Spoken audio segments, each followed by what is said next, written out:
우리의 삶에 없어서는 안 될 아주 소중한 방사선. 그러나 인공적으로 만든 방사능 물질은 제대로 관리하지 않으면 생명체에게 위해를 가할 수도 있습니다. 그렇기 때문에 제대로 된 관리가 필요하며 관리를 위해서는 눈에 보이지 않는 방사선을 측정할 수 있어야 하죠. 그래서 오늘 저는 한국원자력의학원에 있는 방사선 진료센터에 직접 방문했습니다. 여기에서 핵물리학 관련 전문가가 아니라면 평소 거의 만나보기 힘든 방사선 측정기들을 직접 보고 또 체험하기도 하면서 여러분들께 보여드릴 예정이거든요. 가장 먼저 만나본 것은 휴대가 가능한 사이즈의 방사선 측정기들이었습니다. 종류가 꽤 많죠?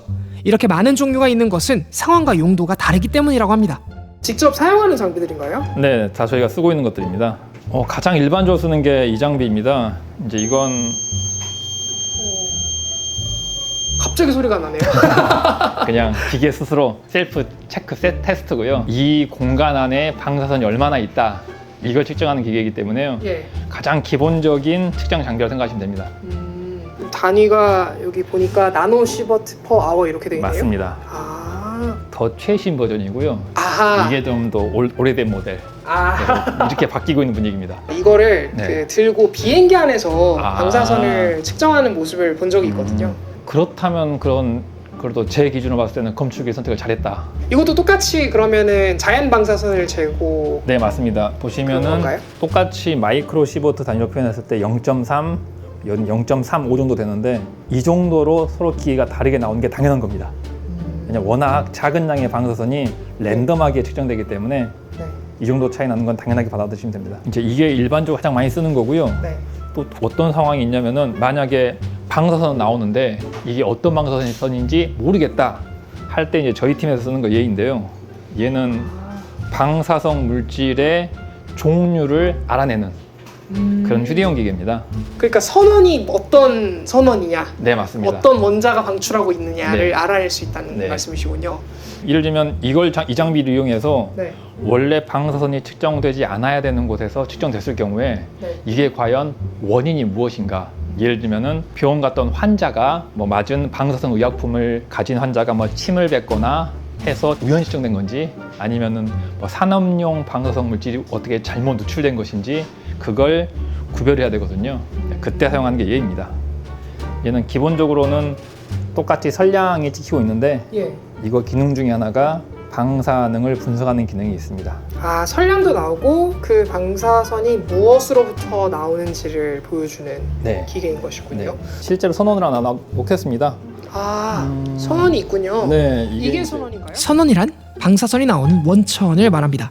지금 보고 계신 것은 방사선 측정기가 제대로 동작을 하는지 그렇지 않은지를 테스트하는 일종의 시료입니다. 별도의 허가받지 않고도 사용할 수 있는 굉장히 약한 것들입니다. 그럼 여기서 지금 나오고 있는 건가요? 네, 지금 여기에 코발트 60이라고 써져 있는데요. CO60. 아하. 네. 네. 이 정도의 방사선을 얘가 측정을 하게 되면은 예. 여기에 놓으면 이제 측정이 네. 되는군요. 네, 얘가 뭔가 숫자가 올라가면서 방사선이 측정되고 있다. 그리고 이 정도 방사선이 나오면은 한 1분 30초면은 내가 어떤 소원인지 알 수 있을 것 같다 라고 보여주는 겁니다. 시간이 계속 줄어드네요, 조금씩. 네네. 네, 코발트 60, 94% 확률로 코발트 60 선원이고 와. 이건 산업용 선원이다 와, 라고 이게 판단한 겁니다. 산업용 선원이라는 말이 나온다는 거는 네, 이게 자연 선원인지도 알 수 있다는 거예요? 네, 맞습니다. 만약 자연 방사선 자연적으로 나오는 거라면 내추럴 이렇게 표현이 되는 거고요. 병원에서 사용되면 메디칼 하고 표현이 됩니다. 그런데 어떻게 방사선을 측정하는 것만으로도 어떤 방사능 물질이 방사선을 내뿜는지 알 수 있는 걸까요? 처음에 본 장비와 다르게 네. 이 두 번째 장비는 방사선에서 나오는 에너지의 크기를 분석하는 기능이 포함되어 있습니다. 네. 그래서 그 에너지의 크기를 가지고 어떤 동일 원소에서 나오는 건지 판별을 하는 겁니다. 어떤 원소를 판별할 때 네, 스펙트럼 분석을 해서 특정한 빛이 나오면 그 원소다 이렇게 알아내잖아요. 맞습니다. 네네. 그거랑 같은 네, 원리인가요? 굉장히 유사합니다. 그렇군요. 이 장비들은 주로 액체 상태의 방사성 물질로 실험을 할 때 이제 그 실험 장소가 액체다 보니 오염될 수가 있습니다. 그래서 이제 그런 오염된 상황에서 네. 그것이 오염됐는지 오염되지 않았는지 그걸 판단하는 특화 장비입니다. 이것이요? 네, 보시면은 똑같은 기계다 제가 이 검출기만 따로 연결을 했습니다. 이 검출기 연결을 하면은 네. 이제 단위가 시버트 단위가 아니라 1초에 몇 개의 방사선이 측정되었다라는 개수로 바뀌거든요. 아, 개수로 바뀌는군요. 네. 지금 S-1 돼 있으니까 네. per second네요. 네, 맞습니다. 아, 1초에 55개의 방사선이 들어오고 있다라는 평가인 거고요. 지금 보시면은 조금 더 예민해진 거네요. 네, 굉장히 이 커버를 제거하면 여기 은색이 보이는데 예. 자, 이렇게 올리는 순간 100대가 올라갔습니다. 와, 그러니까 요 면적상에 지금 방사선이 지금 초당 뭐 71개, 네. 뭐 80개 계속 네. 바뀌는 것이군요. 네, 맞습니다. 그럼 이건 또 자연 방사선이겠네요. 네, 맞습니다. 이렇게 사용을 하다가 네. 특정 위치에 가서 오염된 곳이 있다면은 이렇게 수치가 올라가게 됩니다. 초당 거의 뭐 100개 수준, 100개 내외 이렇게 지금 카운팅이 되던 것이 대주십시오. 네. 되게 되면 거의 뭐 1850개, 1800개 정도 이렇게 측정이 되는 걸로 보입니다. 또 옆에 다른 물질을 측정을 하고 있습니다. 다른 물질, 얘는 뭐죠? 얘는 세슘 137. 거의 뭐 한 2배 정도? 네, 4,000대. 거의 한 2배에서 2.5배 정도 그렇게 나오는 모습이 보이고요. 또 마지막으로 이거는 세슘이었고요. 방금 선언은. 그리고 그 다음에 바륨 133. 네, 바륨 133. 거의 뭐 코발트랑 비슷하네요. 네. 코발트랑 비슷한 한 1400개, 1500개 정도 왔다 갔다 하고 있습니다. 이건 이렇게 작업장이 오염됐는지 확인을 하고 혹은 작업한 작업자가 오염됐는지 이걸 확인하는데 특화된 장비입니다. 실제로 작업 환경에서는 정상 상황에서 700이었는데 800 혹은 1000이 넘어가면 뭔가 이상하다 하고 판단을 하고 닦아서 오염을 제거해주는 그런 절차를 밟게 되어 있습니다. 그렇군요. 그런데 설명을 듣다 보니 저기 저 노란색 통 안에 든 게 대체 뭔지 좀 신경이 쓰였습니다. 저건 대체 무엇일까요? 이 노란색은요, 또 센 방사성 동요소가 들어있는데 아, 우리나라는 방사선 측정기 교정을 교정기관에서 하는데 네. 그런 시스템이 안 된 나라에서는 자체적으로 교정을 하기도 합니다. 그래서 그런 목적으로 만들어진 동위원소인데 워낙 세다 보니 예. 차폐가 돼 있고요. 실제 마지막 차폐체 제거하고 이게 실제 손원이고요. 아, 이게 손원이군요. 예, 굉장히 이렇게 작네요. 연결 근처에 가면은 네. 이렇게 올라가는데 우와. 이 거리를 가지고 정확하게 교정돼 있는지 자체 확인하는 겁니다. 한 15.2, 14 마이크로시버트 퍼 아워 이렇게 되네요. 네네, 맞습니다. 아, 이렇게 착태가 잘 돼 있는. 네. 맨손으로 다루시는 거 보니까 그렇게 세진 않은 것 같습니다. 네, 그렇습니다. 예. 만약 이게 위험하면 제가 먼저 도망가겠죠. 네. 이게 납으로 그러면 실링이 돼 있는 건가요? 네, 다 납입니다. 이거 한번 들어봐도 될까요, 그러면? 네, 무게가 제법 됩니다. 오, 이거 제법 무겁네요. 이거 한번 들어보시겠어요? 피디님? 오, 무겁네요. 무게가 제법 나와죠. 납으로 차폐가 돼 있어서 네. 무게가 나가는 것 같습니다. 이런 작업을 할 때 네. 저도 사실은 방사선을 조금씩 맞고 있거든요. 그래서 제가 얼마나 방사선을 맞았는지 이 누적값을 확인하기 위해 사용하는 장비가 이 장비입니다. 뭐 방사선 관련된 취급 연구소나 처리 시설, 처분 시설 들어갔을 때 하던 장비예요. 아, 네, 맞습니다. 가슴에다가 이렇게 차는 네. 그 장비인 것 같은데. 네, 맞습니다. 전자식 개인 선량계라고 부르는데요. 예. 저희가 촬영하기 전에 켜고 제가 착용하고 있었거든요. 아, 정말요? 보니까 한 1시간 동안 한 0.2 마이크로시버트 정도. 마이크로시버트. 1시간 동안 0.2 마이크로시버트면 그냥 자연 방사선 네, 맞습니다. 수준인 것이군요. 네. 이 정도 맞은 게 지금 확인이 되고 있습니다. 제가 만약에 굉장히 방사선이 높은 장소에 실수로 들어갔는데 누군가가 알람을 울려주지 않으면 제가 그걸 모르거든요. 예. 그래서 그때 알람을 울려준 용도로 사용하는 겁니다. 1번은 알람, 2번은 피폭량, 누적량 확인 이렇게. 아, 경고 시스템인 거네요. 네, 맞습니다. 방사선은 눈에 보이지 않으니까요. 네, 맞습니다. 네, 저희가 이런 다양한 선량계들을 알아봤는데 하나 빼먹은 게 있습니다. 아직. 아까 전에 저 구석에 있었던. 아, 네. 네, 이 장비는 기본 다른 이렇게 지금 보여주신 다른 선량계들보다 일단 외관적으로 봤을 때 가장 큰 차이는 네. 부피가 굉장히 큽니다. 네. 그 이유가 있겠죠? 얘는 라돈을 측정하는 장비인데요. 라돈은 공기 중에 섞여 있습니다. 이러다 보니까 여기다가 공기를 빨아들이는 에어 펌프가 포함이 되어 있고요. 네. 그 공기를 모았다가 측정하는 장비가 포함되어 있다 보니까 더 덩치가 큽니다. 얘는 일단 최소한 1시간은 측정을 해야 결과가 나옵니다. 아, 워낙 양이 적다 보니까 그 단기간 뭐 수십 분 측정으로는 정확도가 떨어져서 네. 기본적으로 1시간을 몇 번 반복 측정하는 걸 기본으로 삼고 있습니다. 지난 방사선 영상에서 측정기는 방사능 물질의 방사선 양을 정확하게 측정할 수 있도록 교정이 필요하다는 사실을 알아보았었는데요. 한국원자력의학원에 구비된 방사선 측정기들에서도 역시 교정 필증을 확인해 볼 수 있었습니다.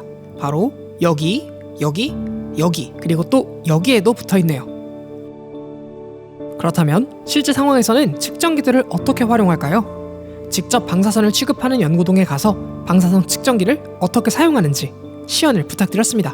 여기가 진짜로 방사선을 사용하는 곳이고요. 예. 이제 방사선이 몸에 맞는 걸 피하기 위해서 이렇게 납유리로 잘 막혀진 곳에서 실험을 합니다. 아, 이 유리는 납유리군요. 네, 그래서 손만 넣어서 작업을 하시고 예. 필요한 양만 꺼내서 작업을 하시고. 지금 측정되는 양으로 봤을 때는 그 자연 방사선 수준인 것이네요. 네, 맞습니다. 아직은. 예. 네, 방사선이 있는지 없는지 확인을 하고 예. 저도 작업을 하는 거고요. 동물에 주사도 한 다음에 이 바깥에서 실험도 하고 이렇게 한 다음에 혹시 여기가 오염되지 않았나 확인하기 위해서 이렇게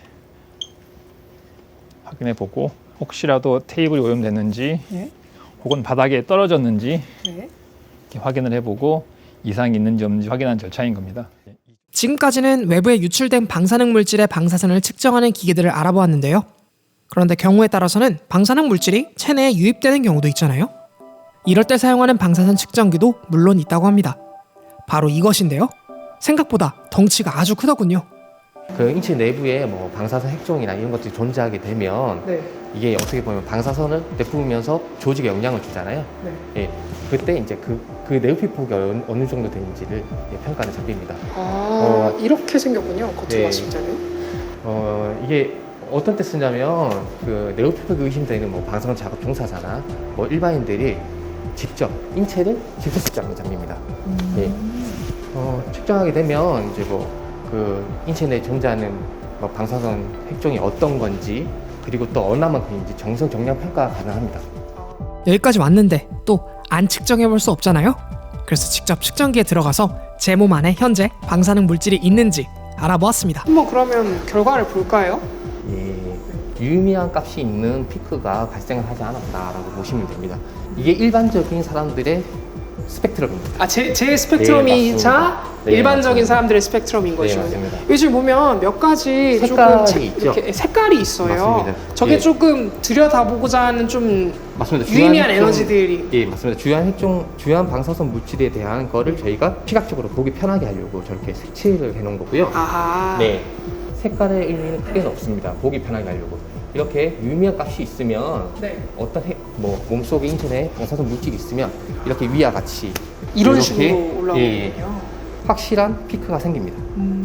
방금 전에 제가 직접 측정한 측정기로 체내에 방사능 물질이 있는지에 대한 여부를 빠르게 체크한 뒤 뒤쪽에 보이는 침상형의 측정기로 훨씬 더 오랜 시간 동안 측정을 진행할 수 있도록 되어 있었습니다. 침상 위에 누워있는 모형은 방사선 측정기의 교정을 위해 준비된 모형이라고 하네요. 이렇게 해서 다양한 방사선 측정기들의 종류와 실제 사용 방법 등을 살펴보는 시간을 가져봤습니다. 눈에 보이지 않는 방사선의 위협을 파악하기 위해 다양한 기기들이 적재적소에서 활용될 수 있도록 개발되었다는 것은 사실 그만큼 방사선을 다루면서 수많은 사고에 인류가 노출되었었다는 의미이기도 하겠죠. 오늘날의 현대인들이 방사선을 안전하게 사용할 수 있도록 다양한 안전장치를 고안하고 개발한 과학자들과 기술자들에게 한층 더 감사한 마음이 들게 되었던 시간이었던 것 같습니다. 여러분의 생각은 어떠신가요? 영상 댓글을 통해서 여러분들의 다양한 의견을 들려주세요. 감사합니다. 과학후기였습니다.